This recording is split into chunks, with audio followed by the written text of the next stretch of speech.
El histórico Concilio Vaticano II se concluye con pompa y fastuosidad. El Vaticano II es considerado uno de los más importantes concilios en la historia de la Iglesia Católica. Produjo 16 documentos designados para modernizar el papel de la Iglesia en el mundo. La bendición final fue dada para toda la congregación y el mundo entero. Eta in pace, id en paz.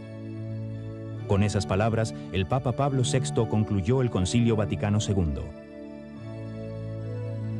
Nadie sabía lo que estaba a punto de acontecer.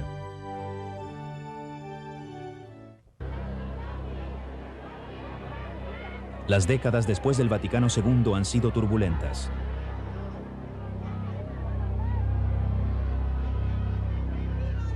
Su futuro sigue siendo incierto a pesar de su larga historia. Plagada de problemas, la Iglesia Católica Romana es una iglesia en crisis.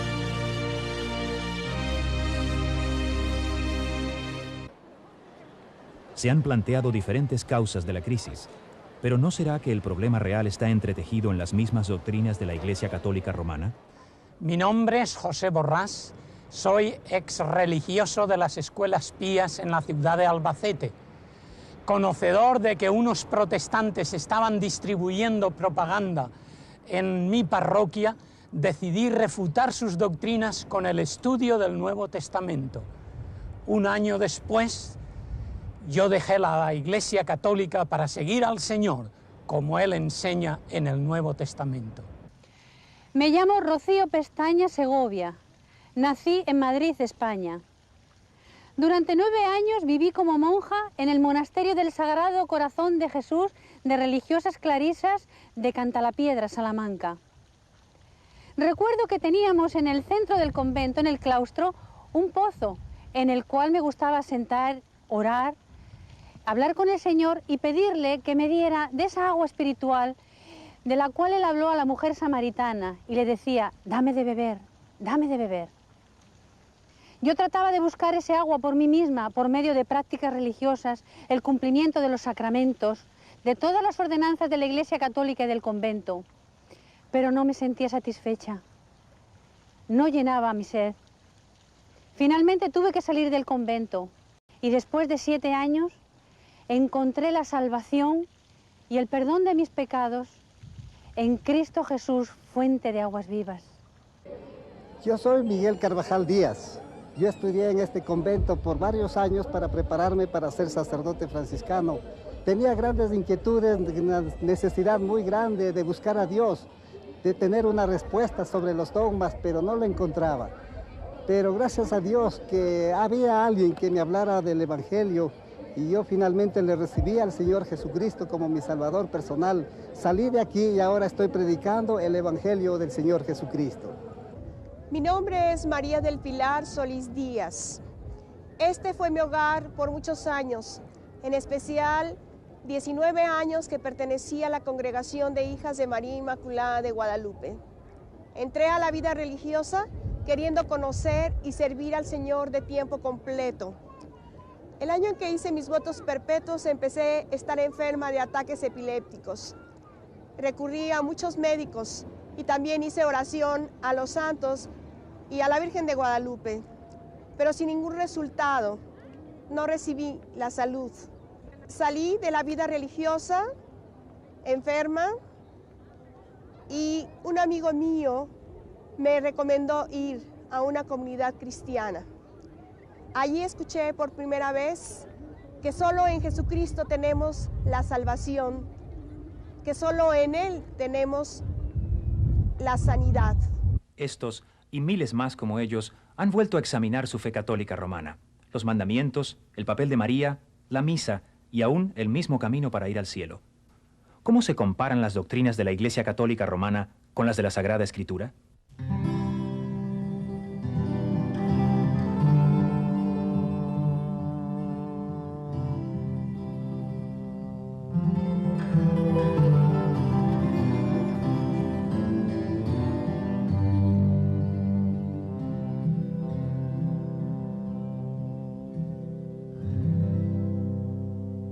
Un aspecto único de la devoción católica romana es la veneración de los santos y el uso de objetos sagrados como, por ejemplo, las estatuas.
problema con las imágenes es que la gente, especialmente el pueblo y la gente sencilla, acude a las imágenes y ora a ellas y cree que ellas les van a conceder las cosas que ellos le piden.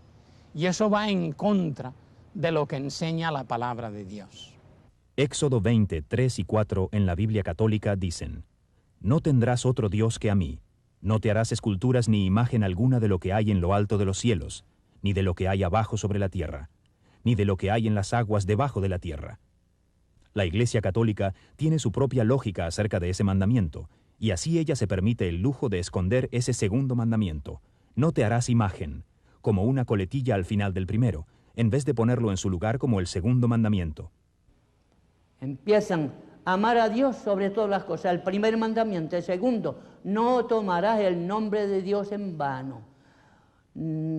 Y así por el estilo, pero no se dice, no te harás imagen ni semejanza de nada de lo que hay en los cielos, ni en la tierra, ni debajo de la tierra. Y como falta un mandamiento, entonces el último lo dividen en dos. La Iglesia romana dice, no desearás la mujer de tu prójimo, el noveno. El décimo, no codiciarás nada que sea de tu prójimo. Y todo eso está en la palabra de Dios en el décimo.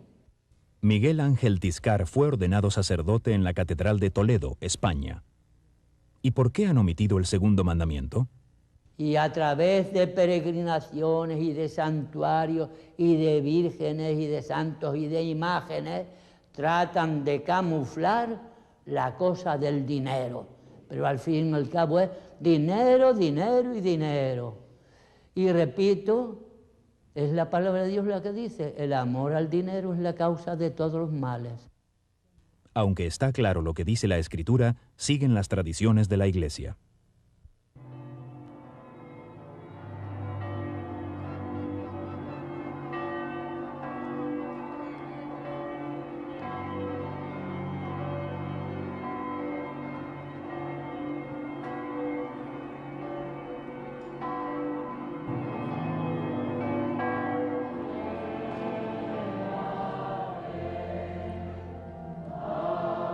Los 100 años anteriores al Segundo Concilio Vaticano han sido designados como el siglo mariano. De la mayor importancia fue la proclamación de la Inmaculada Concepción por el Papa Pío IX en 1854. Muchos católicos no comprenden bien la doctrina de la Inmaculada Concepción, y aún menos entre ellos se dan cuenta de que contradice a las Escrituras. ¿Puede explicar la Inmaculada Concepción? No le sabría contestar. ¿Puede explicar la doctrina de Inmaculada Concepción? Nosotros pensamos que Nuestra Señora fue cubierta por el Espíritu Santo y fue así como ella concibió a su Hijo, sin la participación de un hombre. Fue propiamente el Espíritu Santo quien intervino. Por eso es que Jesús es el Hijo de Dios y por eso es que ella es corredentora. Ni siquiera el sacerdote explicaba correctamente la Inmaculada Concepción. Es simplemente el Papa definió que María fue concebida sin pecado original. Juan Sanz Pascual fue ordenado sacerdote en España en el Seminario de Madrid Alcalá. Desde el principio de su ser, en el vientre de su madre, ella es sin mancha, sin pecado original. Esto es lo que significa Inmaculada Concepción, que fue concebida sin pecado original. Ahora, esa doctrina de la Inmaculada Concepción va en contradicción con lo que dice la palabra de Dios. En Romanos 3, 23, la palabra de Dios dice, por cuanto todos pecaron. Ella dice, y no podemos decir que María es embustera, ni mentirosa. Ella dice, en Dios mi Salvador. Luego, fue salva. La proclamación del Papa de que María nunca había pecado suscitó otras cuestiones. Si, como la Biblia dice, la paga del pecado es la muerte, y María no pecó, murió, y si murió, ¿se descompuso su cuerpo en el sepulcro? Todos querían saberlo, pero tanto las Escrituras como la tradición católica guardaban silencio acerca de esto. 400 obispos y miembros de las órdenes religiosas enviaron solicitudes a Roma pidiendo respuesta. 8 millones de laicos católicos también firmaron peticiones. Finalmente, en 1950, el Papa Pío XII proclamó que Dios había tomado corporalmente a María al cielo. Esta doctrina es conocida como la Asunción de María. La Virgen no murió, se durmió, y entonces al despertar de ese sueño los ángeles vinieron a llevarse su cuerpo y su alma al cielo. Y hoy es la fiesta de la Asunción. La Virgen entró en cuerpo y alma al cielo, como Jesucristo entró después de la resurrección. ¿Y cuál es la fuente de la doctrina de la Asunción de María? La Asunción de María viene a través de la doctrina de la Iglesia, a través de los papas. Fue evolucionando. La doctrina de la Asunción de María en la Iglesia Católica Romana, pues si se basa en falsas tradiciones también, no en la palabra de Dios. La Inmaculada Concepción, la virginidad perpetua de María y la Asunción de María a los cielos son no leyes eclesiásticas, sino dogmas, y como tales tienen que ser creídas por toda persona que quiera ser considerada como buena católica y permanecer dentro de la Iglesia católica. Cuando las prácticas religiosas del pueblo llegan a ser la fuente de la doctrina, el sentimiento popular es elevado a la categoría de revelación divina, y con ello se hace inevitable la distorsión de la verdad. Los relatos bíblicos de María la presentan como una humilde y fiel sierva de Dios. Pero la tradición católica ha confundido su posición con la del mismo Cristo. Se alega que ha aparecido con un papel muy poco característico de promover su propia gloria. En 1917 se apareció en Fátima. Allí anunció: Dios quiere establecer en el mundo la devoción a mi Inmaculado Corazón. Mi Inmaculado Corazón será vuestro refugio y el camino para conduciros a Dios. Pues tenemos fe en las imágenes. Para mí sí es como, sí, Dios. Por ejemplo, la Virgen de Guadalupe es la madre de, la Virgen María es la madre de Jesús. Y para mí pues, es Dios. Ya le digo que me acuerdo más veces, a lo mejor en los momentos de eso, de la Virgen casi que de Jesús. Que también, y para mí es lo fundamental, pero no lo sé, que a lo mejor recurro más veces a ella. La Iglesia Católica declara que María es la mediadora de todas las gracias. A Jesús por María muy fácil, que el camino más fácil es para llegar a Dios, María, que María es como una escalera. Y entonces subimos por la escalera a Jesús. María es la escalera. La teología católica, apoyada en estas consideraciones, es como le llama a la Virgen la omnipotencia intercedente. Es decir, ella es la que obtiene todo lo que pide. Porque la Virgen es una intercesora nuestra. Como usted que puede tener sus palancas para ver a una persona superior a usted, puede tener un amigo muy amigo de esa persona y es su palanca para ir a esa persona, así nosotros, intercede ella por nosotros. La ve con sus manitas juntas, es porque siempre está en actitud de oración y ora por nosotros. Ella intercede por nosotros, es nuestra intercesora. Que es un disparate verdadero. El Señor no necesita palanca de nadie, absolutamente. No tiene que moverse, basta con decir, hágase y las cosas son hechas. Repito, el apóstol Pablo dice que solo hay un mediador, Cristo. Si Cristo es el mediador, bueno, pues no hay más mediadores que Él. Y como Él es el omnipotente y en todas partes está como Dios, Dios nos oye y vamos a Él con la confianza de que va al Todopoderoso. Ese es el gran error del marianismo o de la doctrina de María, que se pone a María, la Madre de Jesús, en el mismo lugar que a Jesucristo. El papel que Nuestra Señora juega en la Iglesia Católica, en todo el mundo, no solo en Guatemala, es de corredentora. Es decir, ella junto con Jesús ayudó a la salvación de la humanidad.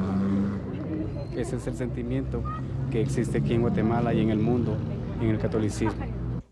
La ponen como corredentora, corredentora. O sea que la están poniendo a María junto o en el mismo lugar que Jesucristo, ganando para nosotros esa salvación. Ese es el gran error. María es un modelo para las personas en cuanto a su obediencia y su humildad, pero nada más. La Iglesia Católica ha puesto a María en el lugar en que otras religiones antiguas ponían a sus diosas.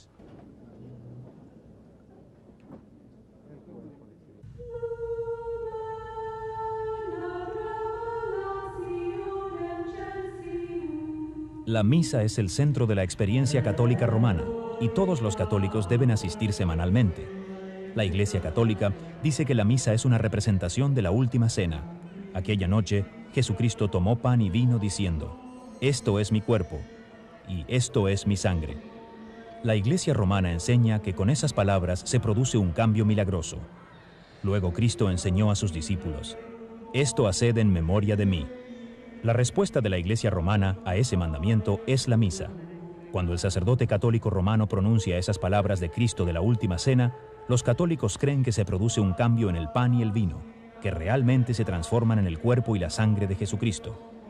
El catolicismo romano enseña que un milagro se realiza cuando el sacerdote dice: «Tomad y comed todos de él, porque esto es mi cuerpo que será entregado por vosotros».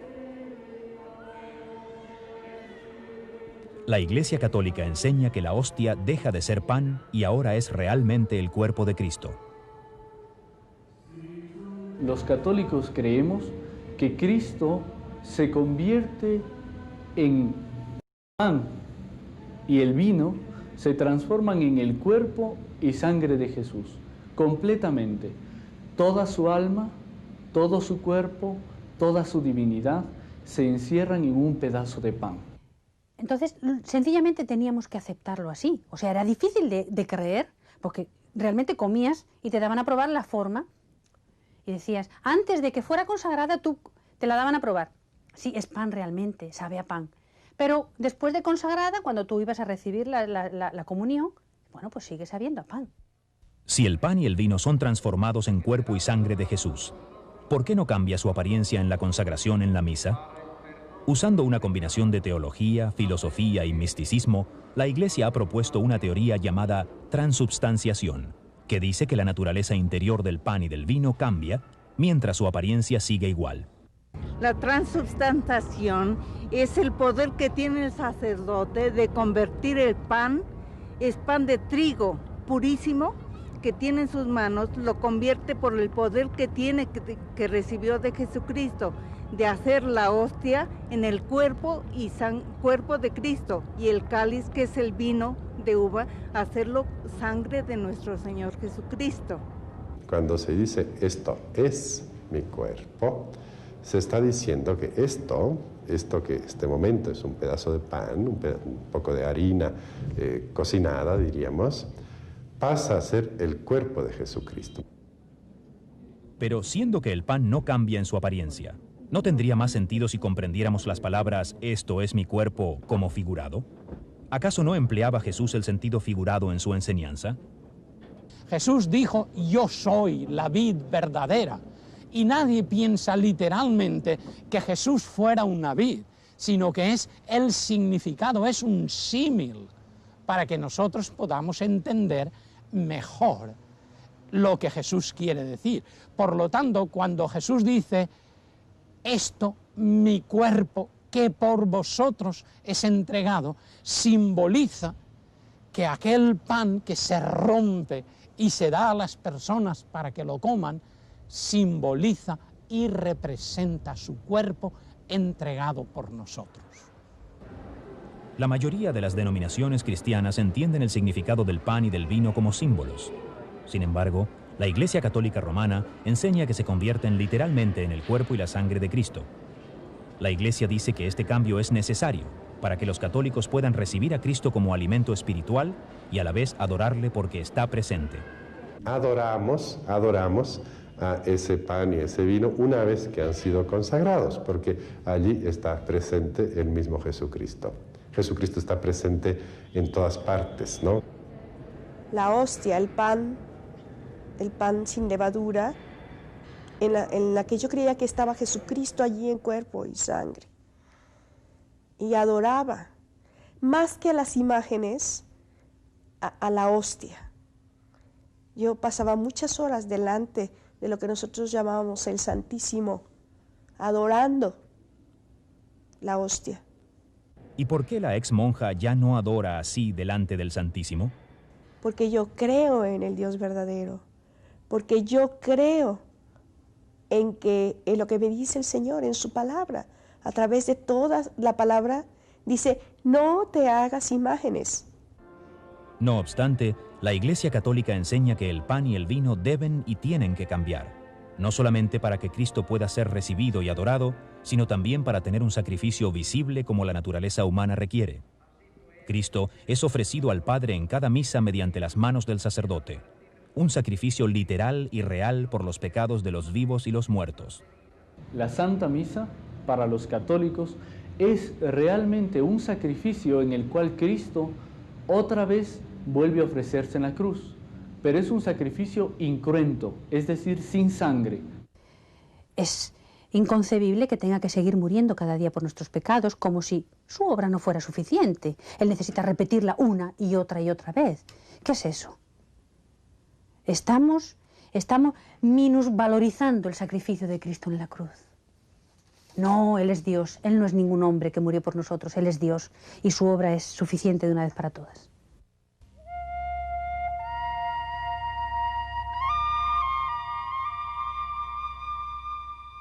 Según la Iglesia Católica, Dios creó a Adán y Eva con vida divina en sus almas, llamada gracia. Esta gracia se perdió cuando desobedecieron a Dios en el huerto del Edén y las puertas del cielo quedaron cerradas. Cristo restauró esta gracia al morir en la cruz. Otra vez se abrieron de par en par las puertas del cielo. Cristo había hecho su parte y ahora el hombre había de cooperar haciendo la suya. ¿Cuál es la parte del hombre? De la mayor importancia entre sus muchas responsabilidades para alcanzar la salvación, tenemos los 7 sacramentos. Cada sacramento provee una bendición distinta. El bautismo es el primer sacramento que se recibe. Limpia todos los pecados, da el nuevo nacimiento introduciendo en la vida de la gracia y hace del niño un miembro de la Iglesia Católica Romana. La confirmación da una fuerza especial del Espíritu Santo para evitar la tentación y para defender la fe católica. El sacramento del matrimonio provee ayuda a la pareja para la vida de casados. El católico permanece en la vida de la gracia a no ser que cometa un pecado mortal, como inmoralidad, embriaguez o dejar de asistir a la misa cada domingo. Estos pecados mortales son punibles por la separación eterna de Dios. En el sacramento de la penitencia, el sacerdote concede la absolución pronunciando esta fórmula.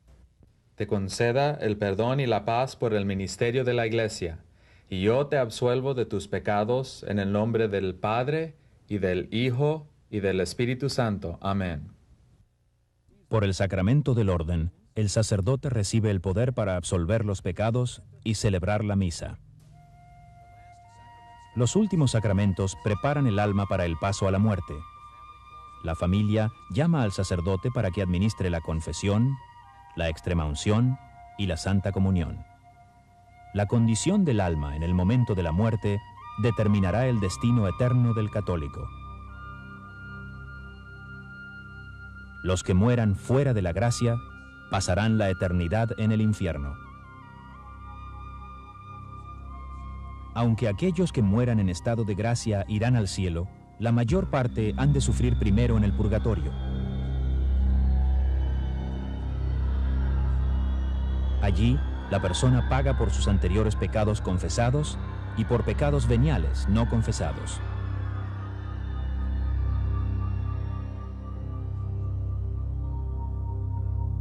Un lugar, quizá un lugar feo, horrible, en donde te hace arrepentirte de todo lo que has cometido aquí en la tierra.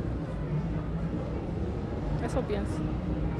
Ay, pues no lo sé, supongo que será un momento transitorio, ¿no? Como para terminar de ganárselo, ¿no? Es como aquí, cuando las cosas te dan medianamente mal, que dices, madre mía, ¿cuándo veré el respiro? Pues eso será así, digo yo. ¿Por qué? Porque dice la Iglesia, para llegar a Dios hay que llegar puros. Hay que llegar puros. Entonces, el purgatorio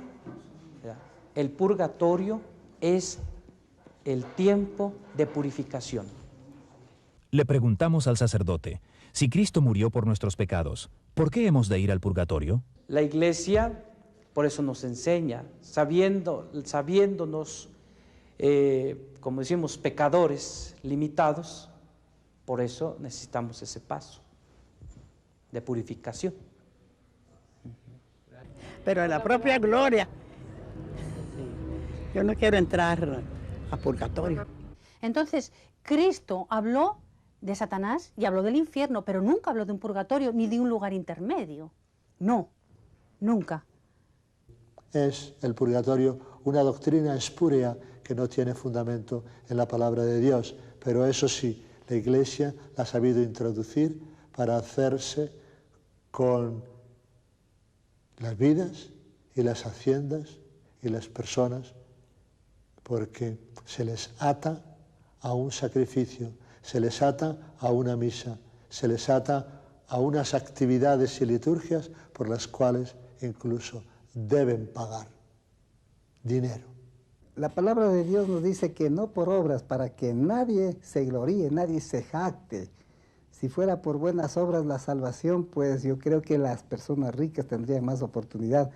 Pero realmente lo que nosotros necesitamos es recibir, aceptarle a Jesucristo como Salvador personal. Es su sangre la que nos ha comprado como el precio infinito para nuestra salvación, para nuestra vida eterna. Pero, ¿a los católicos les ha sido enseñada esta verdad? Preguntamos a los católicos romanos en todo el mundo hispano, ¿qué tiene que hacer uno para salvarse? ¿Qué necesita para ir al cielo? ¿Puede hacer una lista de cosas? Bueno, una lista no, porque pues sería tardado, pero haciendo actos para mis semejantes sí lo podría hacer. Para ir al cielo pues se necesita amar al prójimo, principalmente, ¿verdad? Me imagino que portarme bien, ¿no? Necesito hacer oraciones, hacer buenas acciones, acercarme a Dios, ayudar al prójimo, perdonar a los que me tratan mal. En los sacramentos son necesarios para ir al cielo, porque cada vez que yo me acerco a los sacramentos, recibo el sí de Dios. Yo espero ir al cielo si es que yo hago obras buenas y si yo cumplo lo que Jesús me ha pedido. Porque estoy cumpliendo la ley de Dios y haciendo que la cumplan los demás. No pecar, no matar, no robar. Yo pienso que la persona buena pues hay que ser aquí en la tierra y ayudar al prójimo que nos ayuda. Guillermo J. Cogan, sacerdote católico, nos provee de un buen resumen del camino católico para ir al cielo, en su libro Catecismo para Adultos. Pregunta, ¿qué es necesario para salvarse? La respuesta que ese catecismo da apunta 8 requisitos. La fe, el bautismo, amando a Dios y a tus semejantes, obedeciendo sus mandamientos, recibiendo los otros sacramentos, especialmente la Santa Comunión, orando y haciendo buenas obras, preservando la amistad con Dios hasta la muerte. Yo quisiera que solamente leamos un versículo de la palabra de Dios en Juan capítulo 6, versículo 47. Jesús dijo, el que cree en mí tiene vida eterna. Así de sencillo, así de fácil. Parece fácil, pero sin embargo es lo más difícil, porque tenemos que renunciar a todos estos conceptos humanos y religiosos para poner exclusivamente nuestra fe en Jesús, A través de su sacrificio nosotros tenemos la vida eterna. El renunciar a estos conceptos religiosos y humanos les resulta muy difícil a los católicos practicantes, especialmente a los miembros de las órdenes religiosas. Una noche, Rocío Pestaña Segovia, como una expresión de sus votos a la Iglesia, me grabé una cruz a fuego vivo como se marca una res. Puse una cruz al fuego y cuando estaba roja, me metí un pañuelo en la boca para no gritar, que nadie lo viera. El Evangelio católico, la doctrina católica es un evangelio a base de obras. Todo es según lo que tú hagas. Si lo haces correcto, bien, y si no, estás listo. Si la salvación es por obras, ¿cuántas obras tenemos que hacer? ¿Y está seguro que irá al cielo el católico romano normal y corriente? ¿Cree usted que logrará ir al cielo?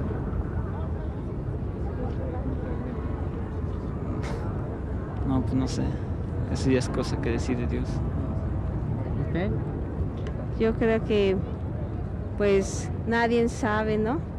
Todos esperamos a lo que nos toque y ya, hasta ahí. No sé. Ayudo lo que puedo y bueno, pues si está para llevarme al cielo, pues bien, y si no, como no sé si lo veré, pues no lo sé, hijo. No le puedo decir si lograré entrar, pero por lo menos estoy haciendo los esfuerzos más grandes, ¿no? Uy, yo qué sé. Creo que es difícil, ¿eh? Y más hoy día. No lo sé. Yo no me considero tan buena como para merecérmelo así, no sé. Si luego lo consigo, no lo sé, pero no me lo creo. Claro que sí, vamos. ¿Para qué me sirve a mí 47 años de sacerdote? Bueno, ir al cielo. Yo creo que ir al cielo sería que yo fuera perfecta. Y eso es imposible. Miguel Carvajal recuerda cómo procuraba obtener la salvación cuando todavía pertenecía a los franciscanos. Dentro de la Iglesia Católica, especialmente la orden franciscana, que es una orden muy mística, se hacía toda clase de sacrificios. 3 veces a la semana, lunes, miércoles y viernes, en este templo muy grande, cerradas las puertas ya en la noche, nos desvestíamos y nos dábamos con unas cadenas de 5 puntas de acero que se llamaban disciplinas, y con esto nos pegábamos hasta terminar todo el Salmo 51, en la Biblia Católica es el Salmo 50, Miserere mei Deus secundum maniam misericordiam tuam. La carga del pecado, esa ha sido puesta sobre los hombros, sobre la cruz de Cristo, y Cristo satisfizo ya de una vez por todas por todos nuestros pecados. Tanto la culpa como la pena fueron satisfechas una vez por todas por Cristo nuestro Salvador. Las doctrinas no salvan a nadie.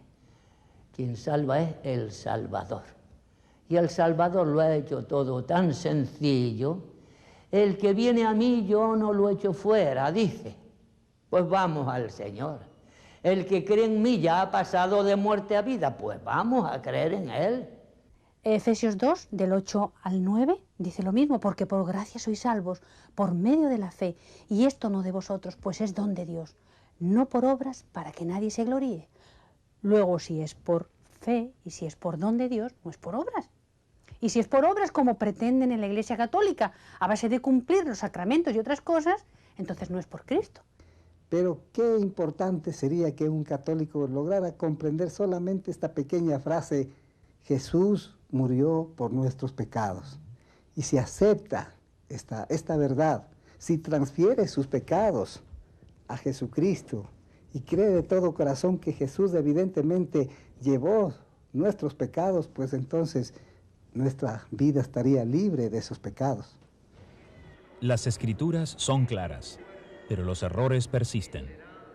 El sacrificio de la misa continúa celebrándose, a pesar de las últimas palabras de Cristo en la cruz. Consumado es. Las estatuas son tratadas como cosas sagradas, aunque los 10 mandamientos prohíben tanto el hacerlas como el inclinarse ante ellas y rendirles culto. María es proclamada como mediadora de toda gracia, a pesar de que el Nuevo Testamento enseña que solamente hay un mediador entre Dios y los hombres, Jesucristo hombre. Y al pueblo se le enseña que tiene que hacer obras para salvarse, aunque las Escrituras dicen claramente que la salvación es por la gracia, por la fe, y eso no de vosotros, es don de Dios. Muchos católicos modernos han escogido ignorar ciertas doctrinas de la Iglesia romana porque las consideran desfasadas, pasadas de moda. Un error bastante común que existe hoy es la idea de que el Vaticano II cambió muchos de esos dogmas.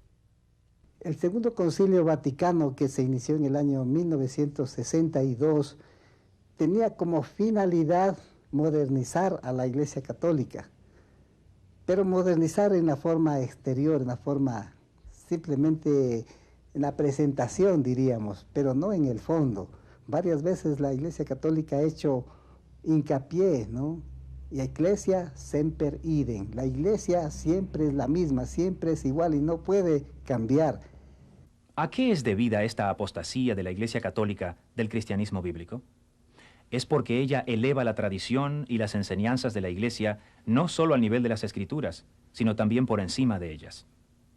El Nuevo Testamento describe al cristianismo como la fe que fue una vez dada por medio de Cristo y sus apóstoles. Pero el catolicismo ha seguido añadiendo nuevas doctrinas a la fe católica romana, tomándolas de las tradiciones de los hombres.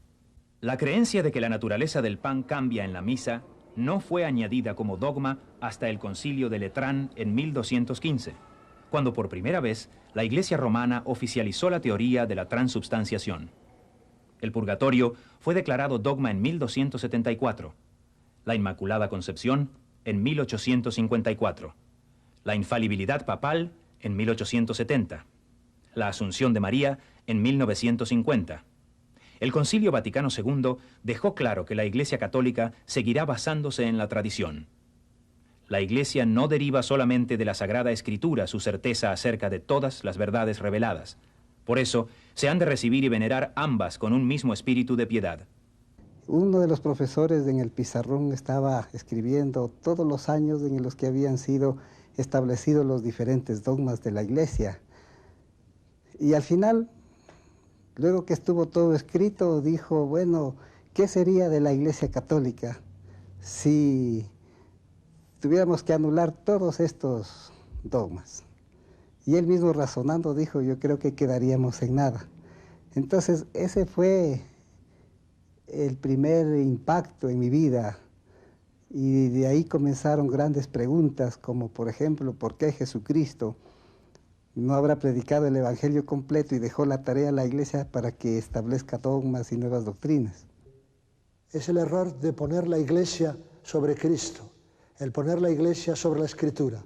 Y entonces se viene a caer en el autoritarismo dogmático de la Iglesia, con lo cual se tiraniza al pueblo sencillo. Ese conflicto entre la Escritura y la tradición estaba en el centro de la Reforma durante la Edad Media.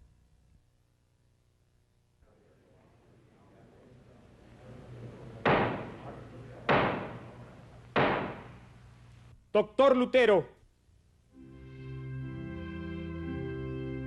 ayer usted confesó que estos escritos son suyos. Díganos ahora, si usted persiste en lo que ha escrito aquí, o si está preparado para retractarse de esos escritos y las creencias en ellos contenidas. Pido perdón si soy aliado falto en cuanto a los modales que convienen en estas cortes. Pero ustedes me piden que me retraiga de estos escritos. ¿Críticos protestantes? No exactamente. Los líderes de la Reforma eran todos sacerdotes y teólogos católicos. El teólogo católico John Wycliffe fue uno de los primeros. Sus problemas comenzaron cuando empezó a enseñar que la Biblia es la única fuente de verdad. Roma lo silenció, y 44 años después de su muerte, exhumaron y quemaron sus huesos por su apartamiento de la autoridad de Roma.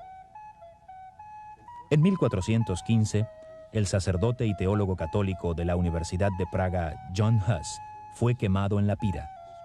¿Cuál fue su crimen? También había hecho de las Sagradas Escrituras su única regla en cuestiones de fe. Después de 16 años como sacerdote, Ulrico Zwinglio rompió con la Iglesia Católica cuando ya no pudo poner la tradición al mismo nivel que las Sagradas Escrituras. Juan Calvino estaba estudiando para el sacerdocio cuando experimentó la conversión espiritual. Dejó la iglesia poco después. Martín Lutero era sacerdote y profesor de teología en la Universidad Católica de Wittenberg.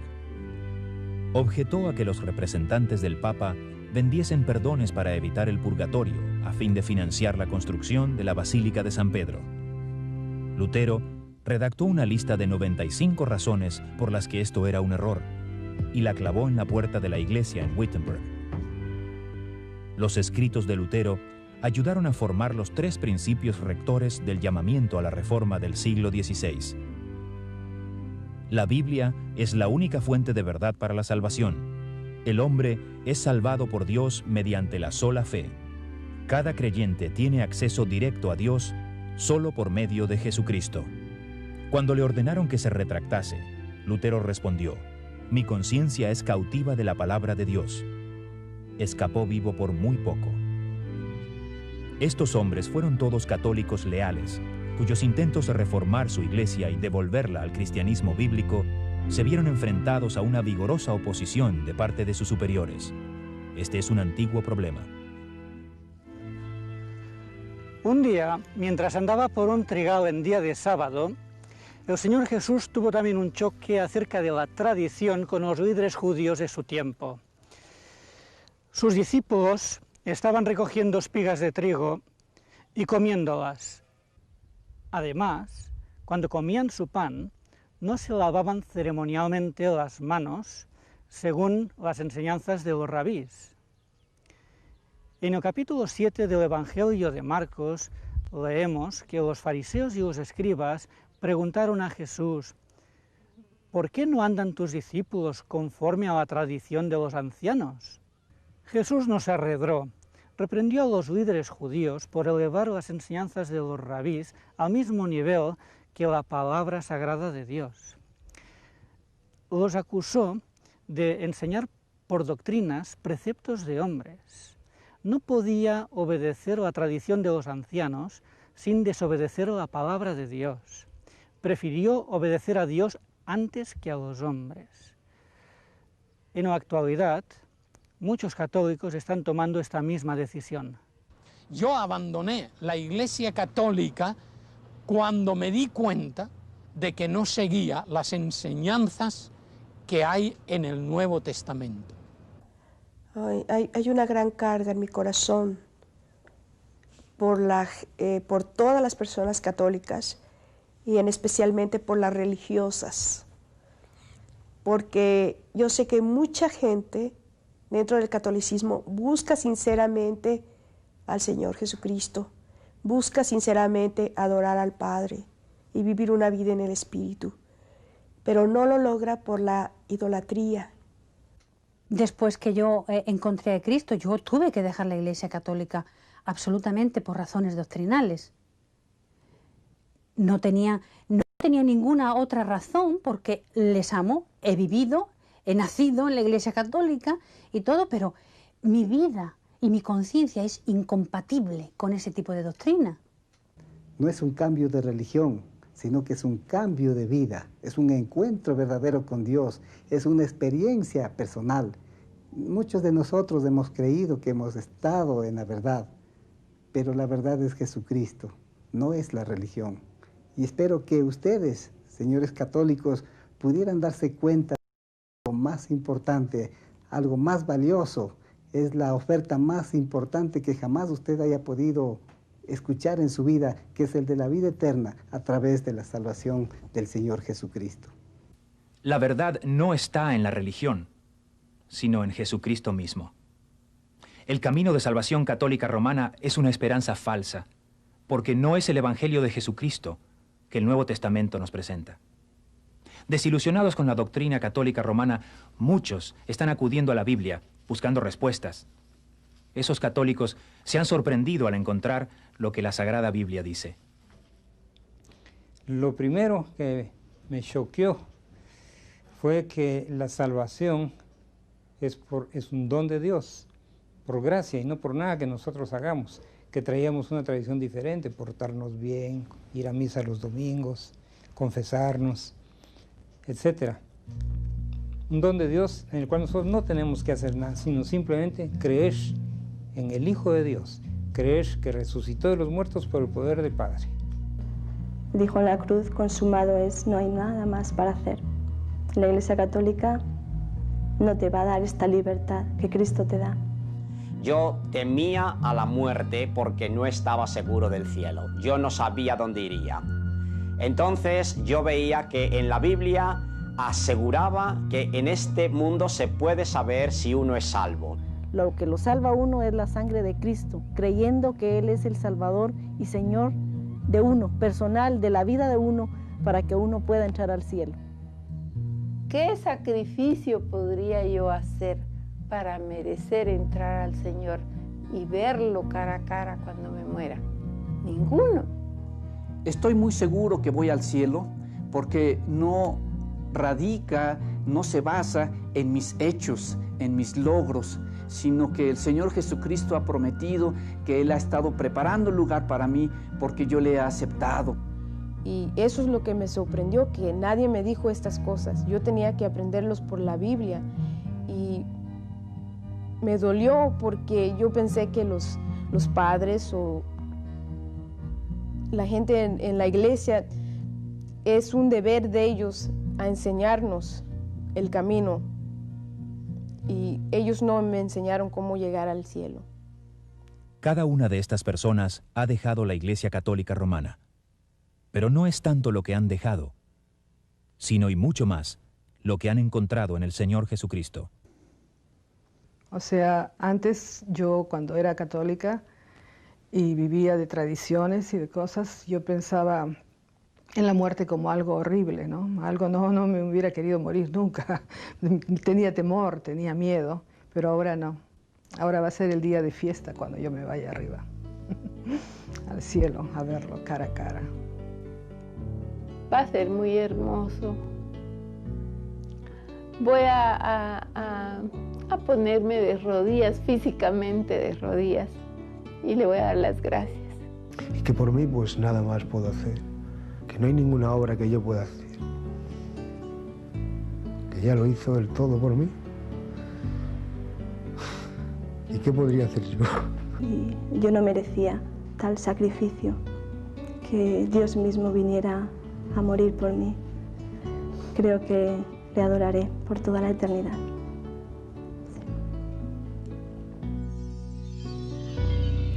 De ella sal, tú mi amada, ven y sígueme. Olvídala y al monte ven, donde por ti morir. Como flores que al envejecer